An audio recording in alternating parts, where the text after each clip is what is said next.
সৌরজগতে সূর্যের সবথেকে কাছে অবস্থিত এবং ছোট গ্রহটি হল বুধ। সূর্যকে একবার প্রদক্ষিণ করে আসতে বুধের সময় লাগে 88 দিন, যা অন্যান্য গ্রহের তুলনায় অনেক দ্রুত। সূর্য থেকে বুধের দূরত্ব 57.91 মিলিয়ন কিলোমিটার। বুধ গ্রহের নিজস্ব কোনো উপগ্রহ নেই।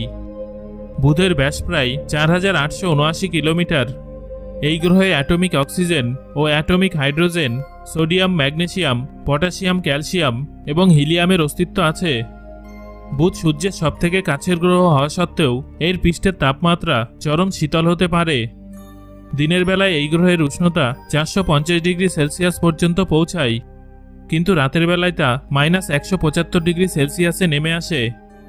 উষ্ণতার এই তারতম্যের পরিমাণ 600 ডিগ্রি সেলসিয়াসেরও বেশি হয়, যা সৌরজগতের যে কোনো গ্রহের তুলনায় বেশি। এই গ্রহটিকে টেলিস্কোপের মাধ্যমে সপ্তদশ শতাব্দীতে সর্বপ্রথম পর্যবেক্ষণ করেছিলেন জ্যোতির্বিজ্ঞানী গ্যালিলিও এবং থমাস হ্যারিয়ট। বুধ গ্রহের মাধ্যাকর্ষণ শক্তি পৃথিবীর মাধ্যাকর্ষণ শক্তির 38%। অর্থাৎ যদি পৃথিবীতে আপনার ওজন 100 কেজি হয়, তবে বুধে আপনার ওজন হবে 38 কেজি।